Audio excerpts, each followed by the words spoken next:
My stepmother called me useless, but when she needed $750,000 to keep her house, she showed up at my door. The day my stepmother locked me out of my own home, it was raining. Not a gentle spring shower, but the kind of downpour that soaks through your clothes in seconds and chills you to the bone. I remember standing there, watching the water cascade off the roof of my childhood home, the home my father had built with his own hands, while Valerie's words echoed in my ears. "You're a useless dreamer with that laptop, Rachel. A burden. Your father isn't here to coddle you anymore." I was 17, clutching my ancient laptop to my chest like a shield as she tossed my hastily packed suitcase onto the porch. My father had been dead for exactly 3 months and 14 days. The insurance money had barely hit her account. That's when I learned that family isn't always blood, and blood doesn't guarantee loyalty. Sometimes it just means you have front row seats to betrayal. My name is Rachel Carter. Today, I'm 28 years old and the founder and CEO of Pivoda, a wellness tech company valued at just over $890 million. But 11 years ago, I was just a soaking wet teenager with nowhere to go, watching the only home I'd ever known become a fortress I couldn't enter. "Your father spoiled you rotten," Valerie had said, her manicured nails tapping against the doorframe. The diamond on her wedding ring, the one my dad had saved for 6 months to buy her, caught the porch light. "It's time you learned how the real world works." Then she closed the door, not with a dramatic slam, but with a quiet, definitive click. Somehow that was worse.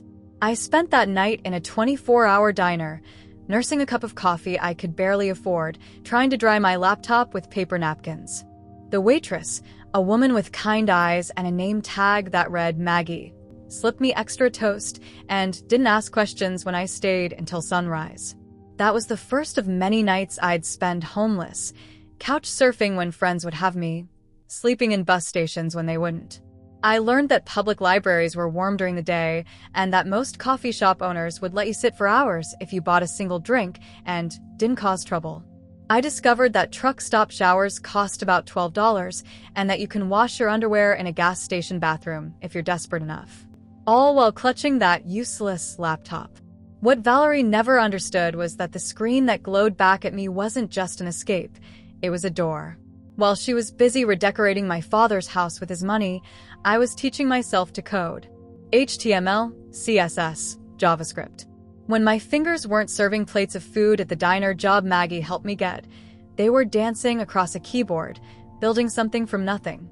I'd always been the quiet one, even when my dad was alive. The observer. The one who listened at dinner parties while Valerie commanded the room with her boisterous laugh and designer outfits. She was everything my mother wasn't: loud, ambitious, materialistic. Dad married her 2 years after Mom died, and I tried, God knows I tried, to make it work. "She's just insecure," Dad would whisper when Valerie made cutting remarks about my clothes or my grades. "Give her time." I gave her 5 years. She gave me a suitcase in the rain when he was gone. The worst part wasn't the homelessness or the hunger or even the bone-deep exhaustion that came from working nights and coding days. It was the knowledge that my father would have been horrified if he could see what had become of his only child. The shame of it nearly broke me more than once. But here's what people like Valerie never understand about people like me. We don't need much to rebuild. Just a corner, a moment of quiet, and a reason. My reason was simple. I refused to be the story Valerie had written for me. The useless dreamer. The burden. I would become something else entirely. For 3 years, I lived in the shadows of my own ambition. I built an app in stolen moments and coffee shop corners. I pitched it to anyone who would listen. I was rejected 47 times. I kept count. On the 48th pitch, a bored-looking venture capitalist named Marcus Shaw finally looked up from his phone. "This is actually good," he said, sounding almost surprised. "You built this yourself?" I nodded, too afraid to speak and break whatever spell had made him actually see me. "Where'd you go to school?" "Stanford? MIT? "Nowhere," I answered. I couldn't afford it. He studied me for a long moment. That's even more impressive. 2 weeks later, I had $250,000 in seed funding and a chance. Just a chance. but it was more than I'd had since that rainy night on the porch. I stayed off social media. I used my middle name, Alexandra, in press releases. I declined to be photographed for articles. Not because I was ashamed, but because I wanted peace more than I wanted recognition. Success was my sanctuary, not my revenge. Until last Tuesday, when my assistant knocked on my office door. "There's a Valerie Carter here to see you," she said, checking her tablet. "Says she has an appointment about a private investment opportunity. She specifically requested to meet with the CEO." I felt my heart stop, then restart at double speed. "Valerie, here, in my building. Does she know who I am?"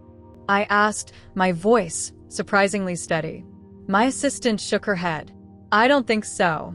She seems to think the CEO is someone named Alexandra. Should I tell her you're unavailable?" I should have said yes. I should have had security escort her out and gone back to the pristine, Valerie-free life I'd built for myself. That would have been the mature thing to do. The healthy thing. Instead, I straightened my designer blazer, the kind Valerie used to wear, and smiled. "No, send her in. I'd like to hear about this investment opportunity." My assistant gave me a curious look but nodded. As she turned to leave, I called after her. "And Jen, don't correct her about my name. Not yet. Some lessons are best learned face to face." And after 11 years, I was finally ready to teach one. No one tells you that success is mostly silence. That for every headline or funding announcement, there are thousands of hours spent alone, staring at screens until your vision blurs. That rising means falling first, repeatedly, until you learn how to stand on unsteady ground. After Marcus Shaw's seed money, I rented a tiny studio apartment in a part of town where the rent didn't require a kidney as collateral. It wasn't much, a mattress on the floor, a folding table from Goodwill, and a single chair, but it had reliable Wi-Fi and a door that locked. After years of homelessness, it felt like a palace. I called my app Pavoda because that's what I needed at 17, a pivot, a turn, a chance to rewrite my story. The concept was simple, a wellness platform that connected users with personalized mental health resources, fitness routines, and nutrition guides based on their specific circumstances. Not revolutionary in theory, but in execution it was different. While other apps preached aspirational wellness, beaches and bikinis and green juices, Pavoda met people where they were. Wellness for the rest of us became our unofficial motto. For the single parent working 2 jobs. For the college student surviving on ramen. For the girl sleeping in bus stations with a laptop and a dream. I hired 3 other developers with Marcus's money. We worked out of a co-working space where the air conditioning broke every other week and the coffee tasted like motor oil. Jazz handled UX design, Liam managed backend development, and May led our security protocols. They didn't ask about my past, and I didn't offer it. We were united by code and deadlines and the shared delusion that we could build something that mattered. "You're going to burn out, Alex," May warned one night, using the middle name I'd adopted professionally. It was 3 a.m., and we were the only ones still working. "When's the last time you slept more than 4 hours?" I couldn't remember. Sleep felt like a luxury I couldn't afford. Every time I closed my eyes, I saw Valerie's face on that porch, heard her words, "Useless dreamer," like a taunt. So I coded instead, deleted, rebuilt, pushed. The first version of Pavoda was garbage. The second was mediocre. The third showed promise. By the 4th iteration, we had something people actually wanted. Our beta test drew 5,000 users, then 20,000, then 100,000. Then COVID hit. Suddenly, the world was locked down, isolated, desperate for connection and wellness tools that didn't require gym memberships or in-person therapy. Pavoda's user base exploded overnight. We went from a promising startup to an essential service in the span of weeks. I barely registered what was happening. I was too busy scaling servers, hiring more staff, and securing a real office. I went from working 16-hour days to 20-hour days. I took investor calls from my shower. I forgot to eat unless Jazz literally placed food in my hands. "You need to do press," Marcus insisted during a board meeting in mid-2020. "People want to know the face behind Pavoda." I shook my head. The app speaks for itself. Alex, he sighed, using my professional name, you've built a unicorn. A billion-dollar company in the middle of a global catastrophe. Your story could inspire people. I'm not interested in being a poster child, I said, more sharply than intended. How could I explain that staying hidden wasn't about modesty, it was about survival? That I'd built my life on the premise that the past couldn't find me if I didn't leave breadcrumbs? Marcus respected my privacy, though he didn't understand it. We compromised. I would do interviews, but no photographs. I would use Alexander Carter, not Rachel. I would focus on the company, not my background. It worked. Pavoda continued to grow, and I remained a ghost. A name on press releases, a voice on podcasts, but never a face. I bought a penthouse in the city. I started a foundation for homeless youth. I donated to shelters and coding boot camps for disadvantaged girls. But I never Googled Valerie. Never drove past my old house. Never reached out to the high school friends who might have known what happened to my stepmother after she discarded me like yesterday's trash. Some nights, alone in my beautiful prison of success, I would think about her. Wonder if she ever regretted what she'd done, or if she even remembered the girl she'd locked out in the rain. These thoughts were always followed by a familiar shame that after everything I'd built, everything I'd become, she still occupied any space in my mind at all. Then came last Tuesday. I was reviewing quarterly projections when Jen knocked on my door with that message. There's a Valerie Carter here to see you. Time seemed to stand still. 11 years of carefully constructed distance collapsed in an instant. My heart hammered against my ribs like it wanted to escape. And maybe it did. Maybe some part of me was still that terrified 17-year-old on the porch. What exactly did she say she wanted? I asked Jen, buying time as my mind raced. She mentioned needing a significant investment to save her business and family estate. Said she has collateral and a solid repayment plan. Jen checked her notes. She specifically requested the CEO because she said it's a sensitive matter that requires discretion. Of course. Valerie always did have a flair for the dramatic. Even her desperation came wrapped in dignity. I should have declined. Should have told Jen to make up some excuse. Instead, I heard myself say, send her in. I'd like to hear about this investment opportunity. Curious, Jen asked. Do you know her? You could say that, I replied, adjusting the nameplate on my desk that read Alexander Carter, CEO. We have history. As Jen left to fetch Valerie, I unlocked my bottom desk drawer and removed the single personal item I kept there, a faded photograph of my father and me, taken at the lake house the summer before he died. His arm was around my shoulders, both of us squinting into the sun. He looked so proud, so certain that the world would be kind to his daughter. I touched his face gently, then returned the photo to its hiding place. Watch this, Dad, I whispered. Then I straightened my spine, smoothed my expression into professional neutrality, and waited for the woman who had shaped my past to unknowingly walk into my future. Some moments in life seem to stretch beyond their allotted seconds, expanding into slow-motion sequences that burn themselves into memory.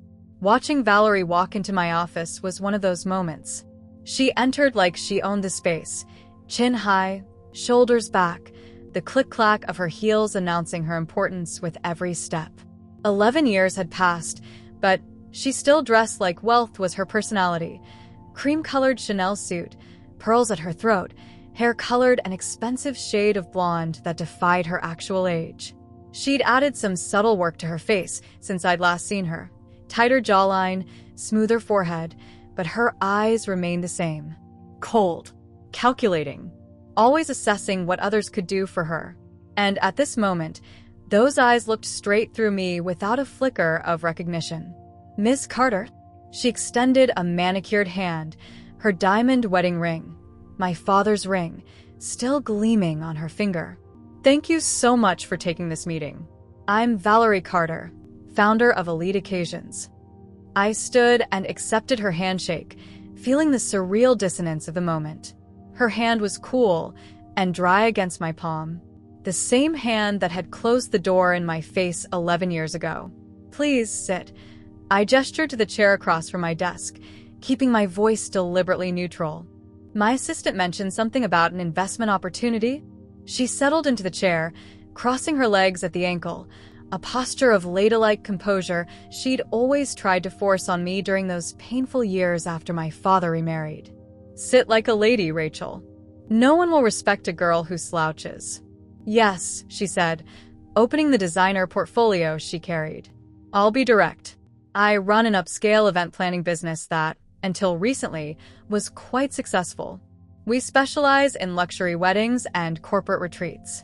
The pandemic hit us hard, as you can imagine. I nodded, my face a mask of professional interest. Inside, a storm was brewing.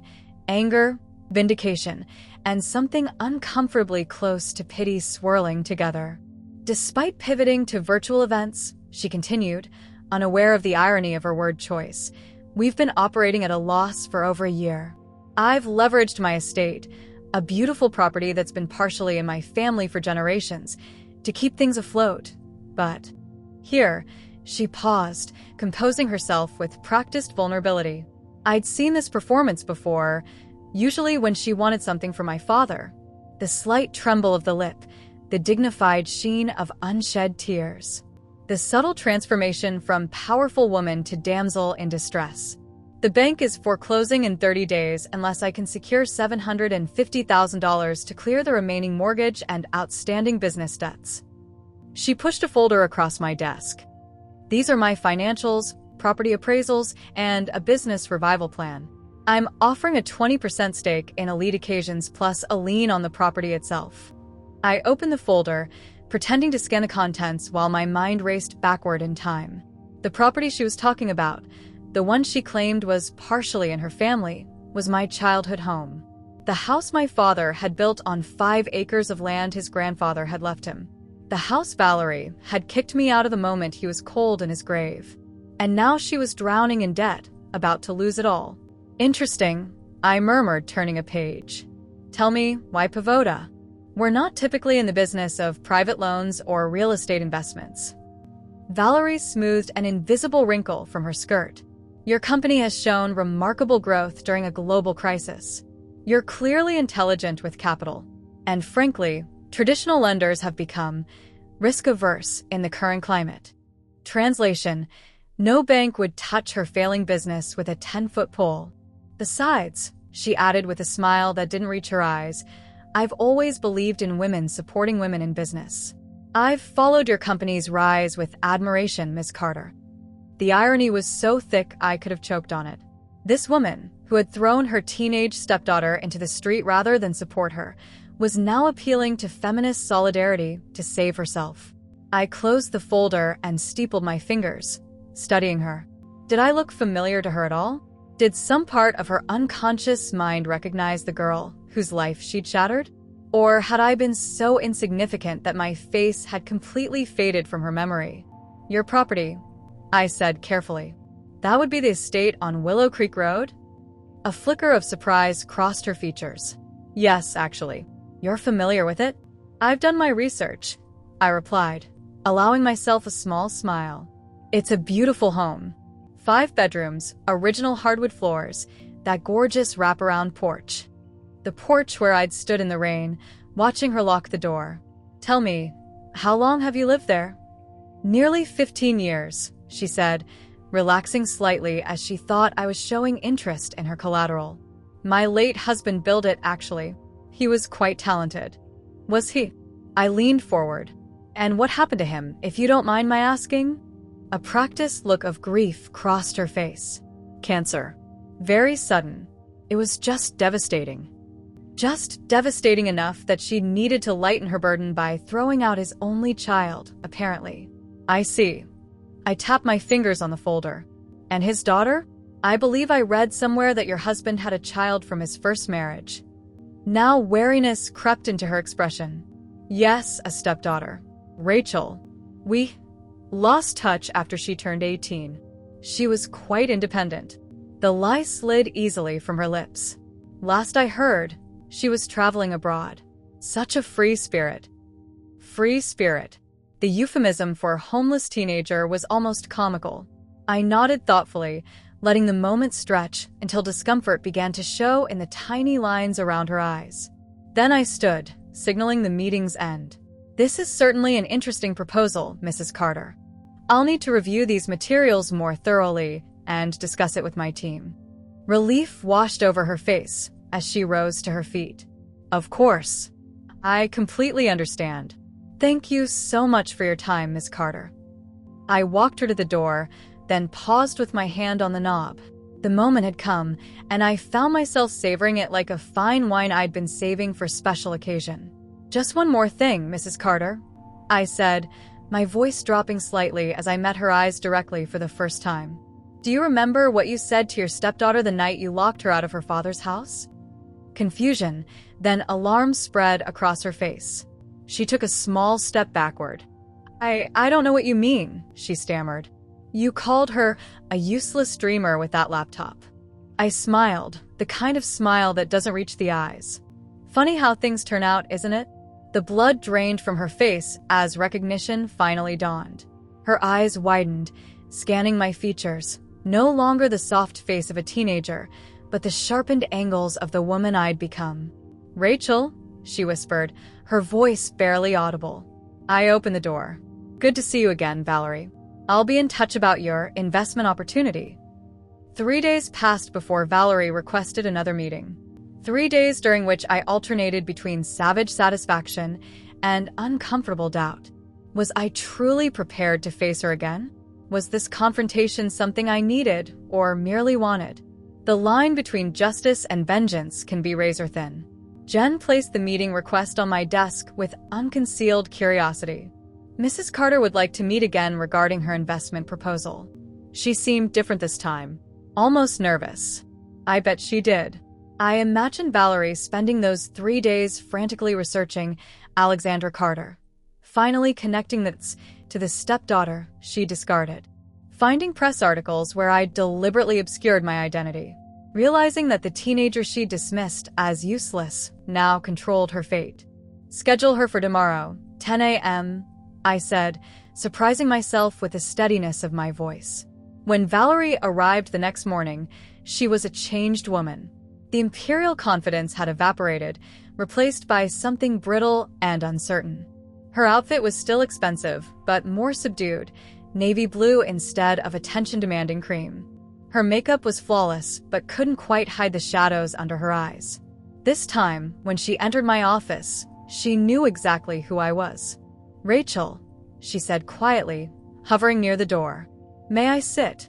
I gestured to the chair across from me. The power dynamic had shifted so dramatically that I almost felt sorry for her. Almost. She settled into the chair, hands clasped tightly in her lap. Gone was the portfolio, the business proposals, the carefully constructed facade of the successful businesswoman seeking an equal partnership. This was a supplicant before a judge. "I owe you an apology," she began, voice carefully modulated. "What happened after your father died?" "Let's not pretend this is about an apology," I interrupted, keeping my tone gentle but firm. "You're here because you need something from me. Just like 11 years ago, this is about what you need." A flash of anger crossed her face, the real Valerie briefly emerging from behind the mask of contrition before she smoothed her expression. "That's not fair," she said. "I've thought about you often over the years. Wondered how you were doing." "Did you look for me?" I asked simply. She blinked, caught off guard by the directness of the question. Things were complicated then. I was grieving. "Did you file a missing persons report when your 17-year-old stepdaughter disappeared?" I pressed. "Did you call my friends? Check homeless shelters? Because that's what people do when they care about someone who's missing." Silence filled the room. We both knew the answer. "I made mistakes," she finally said, her voice small. "I was overwhelmed after David died. The bills, the business, the house, it was all too much. I lashed out at you, and I've regretted it." I studied her face, searching for sincerity. There was some there, surprisingly, but it was the regret of hindsight and consequence, not of genuine remorse. "Tell me something, Valerie," I said, leaning forward. "If our positions were reversed right now, if I was the one drowning in debt and you were the successful CEO, would you help me?" Her hesitation told me everything I needed to know. That's what I thought. I opened my desk drawer and removed a folder, thicker than the one she'd brought to our first meeting. I've reviewed your financial situation. It's worse than you presented. Her cheeks colored. I was being optimistic about.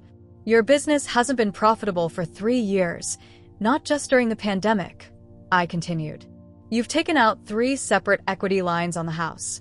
You're being sued by 2 vendors for non-payment. And you've depleted the trust fund my father left for your retirement. With each statement, she seemed to shrink further into the chair. How did you? I'm very good at due diligence, I said simply. It's why I'm sitting on this side of the desk. She swallowed hard. So you won't help. I didn't say that. I slid the folder toward her. These are my terms. She opened it with trembling fingers, her eyes widening as she scanned the contents. This is, she whispered, a solution. I finished for her. I will provide the $750,000 you need. In exchange, you will sign over the house to me completely and vacate within 30 days. Her head snapped up. That's my home. No, I said quietly. It was my father's home. The home he built for us. The home you locked me out of. Where am I supposed to go? There was real panic in her voice now. The agreement includes a $50,000 relocation stipend. More than generous, considering. She flipped through the pages, her breathing becoming more agitated. And what's this about a video statement? A public acknowledgement of how you treated me after my father's death. I kept my tone matter-of-fact. Nothing inflammatory. Just the truth. You'll read the statement I've prepared, on camera. I'll own the rights to the video. This is blackmail, she hissed, the veneer of politeness finally cracking. This is business, I corrected her. You're selling an asset to avoid bankruptcy. I'm purchasing that asset under specific conditions. You're free to decline. And do what? Live in my car? Her voice rose sharply. I shrugged. I lived in bus stations at 17. You're a resourceful woman, Valerie. I'm sure you'll figure something out. She stood abruptly, snatching up her purse. I won't be humiliated like this. I'll find another investor. With your credit score and pending lawsuits? I didn't stand. By all means try. But the bank auctions the house in 27 days. The clock is ticking. She stormed toward the door, then paused with her hand on the knob, an ironic mirror of our previous meeting's conclusion. You've become cruel, Rachel, she said over her shoulder. Your father would be disappointed. The comment was designed to wound, to find the soft underbelly of my lingering insecurities. And for a moment, it worked. A shard of doubt pierced the armor I'd built around myself. Maybe, I conceded. But he'd be alive to tell me himself if you'd gotten him to a doctor when his symptoms first appeared, instead of dismissing them as just stress for 3 critical months. She flinched as if I'd slapped her. We'd never spoken about this. The guilt I suspected she carried about ignoring my father's early cancer symptoms. The real reason, perhaps, she couldn't bear to look at me after he died. I was the living reminder of her fatal mistake. The offer stands for 48 hours, I said softly. After that, I'm no longer interested. After she left, I sat motionless at my desk, surprised to find tears streaming down my face. This wasn't the vindication I'd expected. It felt hollow, messy, complicated. Nothing like the clean resolution I'd imagined. My phone buzzed with a text from Jen. You okay in there? Need anything? I stared at the message, considering my answer carefully. Did I need anything? I had wealth, success, power. I was about to reclaim my childhood home. I had orchestrated the perfect reversal of fortune. And yet, I'm fine, I texted back. Just finishing some paperwork. I wiped my tears, straightened my spine, and turned back to my computer. Whatever Valerie decided, I had a company to run. 47 hours later, my phone rang. I'll sign the papers, Valerie said, her voice flat. All of them. The day Valerie surrendered my childhood home back to me was overcast but dry, a stark contrast to the downpour that had accompanied my expulsion years earlier. Poetic justice, perhaps, But it felt strangely anticlimactic as I watched her through the bay window of what had once been our living room. She emerged from the front door pulling 2 expensive suitcases, her posture rigid with forced dignity. Gone were the designer outfits. She wore simple black pants and a gray sweater that somehow made her look older, smaller. Behind her, a young paralegal from my legal team carried a banker's box of personal documents, the only other possessions she'd chosen to take. I hadn't planned to be present for her departure. In fact, I deliberately scheduled meetings to keep myself occupied at the office. But something had pulled me here at the last moment, some need to witness the closing of the circle that had begun 11 years ago. Our eyes met briefly through the window. She paused, her face a complicated map of emotions: anger, shame, defeat. For a heartbeat, I thought she might approach, might have some final words to offer. Instead, she straightened her shoulders, turned away, and continued toward the waiting Uber. Just like that, she was gone. No drama, no confrontation, just the quiet exchange of keys and the soft click of a car door closing. I stood alone in the empty house that had haunted my dreams for over a decade. The furniture remained, part of our agreement, but Valerie had removed all personal touches. No photographs, no art, nothing that made the space distinctly hers. Or mine. Or my father's. Just a hollow shell of expensive furnishings arranged in rooms that echoed with absence. My footsteps sounded unnaturally loud as I climbed the stairs to what had once been my bedroom. I hadn't specified which items Valerie could take, allowing her to keep whatever held sentimental value. I half expected my old room to be stripped bare or converted to something else entirely, a home gym, perhaps, or a meditation space. Instead, I found it almost exactly as I'd left it. The same pale blue walls. The same built-in bookshelves my father had constructed to house my growing collection of fantasy novels and computer manuals. Even my desk remained, positioned beneath the window that overlooked the back garden. The room was clean but had the distinct feeling of a museum exhibit, preserved but not lived in. A fine layer of dust covered the surfaces. I ran my finger along the edge of the desk, leaving a clean trail in the gray film. Had she kept this room as some sort of shrine? A monument to her guilt? Or had she simply closed the door and forgotten it existed, too uncomfortable with the memories it contained to repurpose the space? I sat on the edge of the bed, the mattress unfamiliar beneath me. This wasn't my bed. Valerie had replaced it along with the bedding. Nothing soft or personal remained of the girl who had once dreamed here. Just the bones of the room, its essential structure. From the inner pocket of my blazer, I withdrew a small, worn photograph, the same one I kept in my desk drawer. My father and me at the lake, squinting into the sun. I propped it against the lamp on the bedside table, the only personal item in the entire room.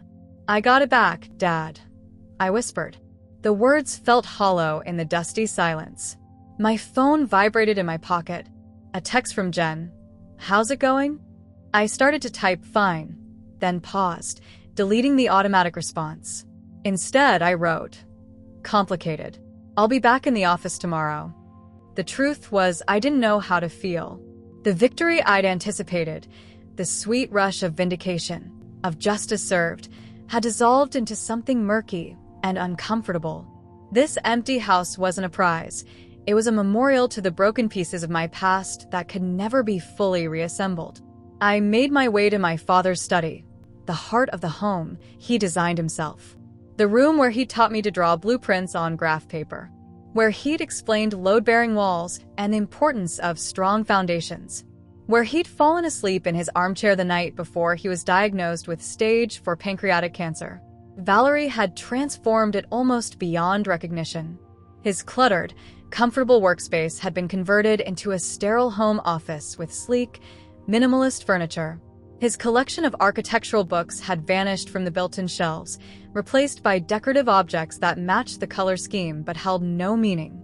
It was in this room, standing among the ghosts of what had been, that the video crew found me. "Miss Carter?" A young woman with a clipboard approached cautiously. "We're set up in the living room, whenever you're ready." Right. The video. The final condition of my agreement with Valerie. I followed the woman downstairs, where lights and cameras had been arranged around the fireplace. My media director, Amir, greeted me with a tablet displaying the statement Valerie had recorded earlier that morning. "We've got 3 angles, professional audio, everything you specified," he said. "Do you want to review it before we finalize?" I nodded, taking the tablet and pressing play. Valerie appeared on screen, seated on the couch that now belonged to me. Her makeup was flawless, her hair perfectly styled, her armor against humiliation. "My name is Valerie Carter," she began, her voice steady despite the tension visible in her jaw. 11 years ago, following the death of my husband, I made a decision that I deeply regret. I forced my 17-year-old stepdaughter, Rachel, to leave our home with no warning and no resources. She continued through the prepared statement, acknowledging her cruelty, expressing regret, praising the woman I'd become despite her actions. The words were honest. They had to be, per our agreement, but her delivery was wooden, her eyes never quite meeting the camera. It wasn't genuine remorse. It was a transaction, her dignity in exchange for financial salvation. I handed the tablet back to Amir without watching the entire clip. "Delete it." He blinked in confusion. "The whole thing? But the agreement." "She fulfilled her obligation," I said firmly. "She doesn't need to be publicly humiliated as well." Amir hesitated. "Are you sure? This was important to you." "Was it?" "I'd thought so when I drafted the terms. I'd imagined the satisfaction of having her confession preserved forever, of knowing that others would see her true nature. But standing in this empty house, surrounded by the hollow victory I'd pursued for years, the video felt like just another empty room, a space where something meaningful should exist but didn't. "I'm sure," I said. "Some things are better left in the past." As the crew packed up their equipment, I wandered onto the back porch, my father's favorite spot. The old swing still hung from the rafters, creaking gently in the afternoon breeze. I sat down, feeling the worn wooden planks beneath me, and looked out at the overgrown garden. Valerie had never been much for gardening. My father's carefully tended vegetable beds had long since surrendered to weeds. For the first time since entering the house, I felt something like peace.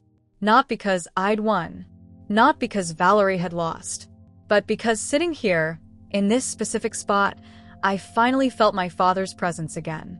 Not in the furniture or the walls or the emptied rooms, but in the essential things that remained unchanged: the angle of the afternoon sun, the view of the old oak tree, the gentle rhythm of the swing. Some foundations are strong enough to endure anything. My assistant called as the sun began to set. "What do you want me to do with the video file?"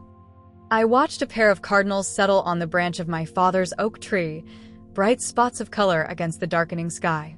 "Nothing," I said. "It's done." Today marks 1 year since I reclaimed my childhood home, and the transformation is remarkable. The once empty rooms now buzz with energy as 20 young women huddle over laptops, sketching designs and debugging code. The dusty bedroom where I once dreamed of escape now houses a state-of-the-art computer lab. My father's study, stripped of its sterile modernism, has become a collaborative workspace filled with whiteboards and prototype sketches. I call it Pivot House, a technology incubator exclusively for young women with backgrounds similar to mine: foster care alumni, former homeless youth, those who aged out of the system with nothing but determination and raw talent. The application process is rigorous, not because I want to exclude anyone, but because I need to ensure each woman who enters these doors understands what it means to rebuild yourself from nothing. "Miss Carter, they're ready for you in the main room," says Maya, a former homeless teen who now serves as the house coordinator. She's 23, brilliant with network security, and still flinches when doors close too loudly, a habit I recognize all too well. I follow her downstairs to where the living room furniture has been rearranged to accommodate today's gathering. 24 folding chairs face the fireplace, where a simple podium awaits. Our first class of tech entrepreneurs is graduating today, moving on to internships at Pivoda and other tech companies who've partnered with our program. As I take my place at the podium, I catch sight of a familiar face slipping into the back row. Maggie, the diner waitress who slipped me extra toast on that first rainy night of homelessness. now works as our house chef, ensuring no one here ever goes hungry. She gives me a small nod, her kind eyes crinkling with pride.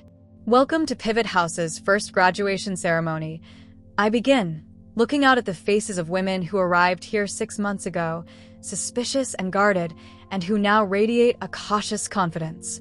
When I founded this program, people asked me why I was being so selective. Why limit it to just 20 women at a time? Why not scale up, reach more people? I pause, letting my gaze travel around the room. The room where Valerie once hosted cocktail parties for potential clients, where my father once built pillow forts with me during thunderstorms. Because transformation isn't about scale, it's about depth. Each of you deserves the space and resources to rebuild your foundations from the ground up, just like this house. After the ceremony, as the graduates mingle with tech recruiters and mentors over punch and cookies, Maya approaches with my tablet. "You should see this," she says, pulling up a local business news site. The headline reads, "Elite Occasions Files for Bankruptcy Amid Founders' Online Controversy." Beneath it is a photo of Valerie leaving a courthouse, looking haggard and defensive. The article explains how, following the loss of her estate, she'd launched a social media campaign accusing me of manipulation and extortion. Her posts had initially gained traction. Wealthy, attractive woman versus faceless tech CEO made for compelling drama, until an anonymous source leaked portions of our legal agreement showing the relocation stipend and generous terms I'd offered. The sympathy tide turned quickly. Former clients began sharing stories of payment disputes and broken contracts. 2 former employees filed harassment claims. Within months, Elite Occasions had collapsed under the weight of litigation and lost business. "Are you okay?" Maya asks, watching my expression carefully. I close the browser tab. "Yes." It's not my concern anymore. And surprisingly, it isn't. I'd expected to feel something. Satisfaction, perhaps, or pity. But instead, there's only a calm detachment. Valerie's story is no longer intertwined with mine. We've both chosen our paths and must live with the consequences. Later that evening, after everyone is gone, I sit alone on the back porch swing. The garden has been restored, not to my father's exact design, but to something new and vibrant. The residents have planted vegetables alongside wildflowers, creating a beautiful chaos that somehow works. My phone chimes with a notification, a reminder of tomorrow's keynote speech at the Women in Tech conference downtown. The organizers have asked me to finally step out from behind the Alexandra persona and tell my full story. After years of hiding, I've agreed. I scroll through the draft of my speech, landing on the final paragraph. Success isn't measured by the height of your rise, but by the depth of your foundation. My stepmother once called me a useless dreamer with a laptop. She wasn't entirely wrong. I was a dreamer with a laptop. But dreams, when backed by determination and resilience, are far from useless. They're the blueprints from which we construct our futures, beam by beam, code by code, choice by choice. Let them underestimate you. It's easier to win when they don't see you coming. I put my phone away and push the swing gently with my foot, settling into its familiar rhythm. The sun sets slowly over the property, no longer the site of my greatest trauma, but the foundation of my most meaningful work. Perhaps this is what healing looks like. Not the absence of scars, but finding purpose in them. Not forgetting the past, but building something new atop its lessons. Not destroying what hurt you, but transforming it into something that helps others. I think about the girl I was, homeless, desperate, coding in coffee shops with a dying laptop, and wish I could tell her that someday she would reclaim not just her home, but her story. That the pain carving itself into her heart would eventually become the cornerstone of her strength. But that girl already knew, somehow. She kept coding, kept dreaming, kept building, one line at a time, until she had constructed a life that no one could lock her out of. As twilight deepens into night, I remain on the swing, listening to the old house settle around me. Through the windows, I can see lights still on in some of the bedrooms. Women staying up late to finish projects, chase ideas, nurture their own dreams into reality. This, I decide, is the true revenge. Not Valerie's downfall, but the transformation of her rejection into a sanctuary for others. Not the reclaiming of my past, but the building of a future where no one faces the rain alone. Tomorrow, I will step onto a stage as Rachel Carter, no longer hiding behind aliases or shadows. I will tell my story not to shame Valerie, but to illuminate a path for others walking through their own darkness. This is the legacy I choose.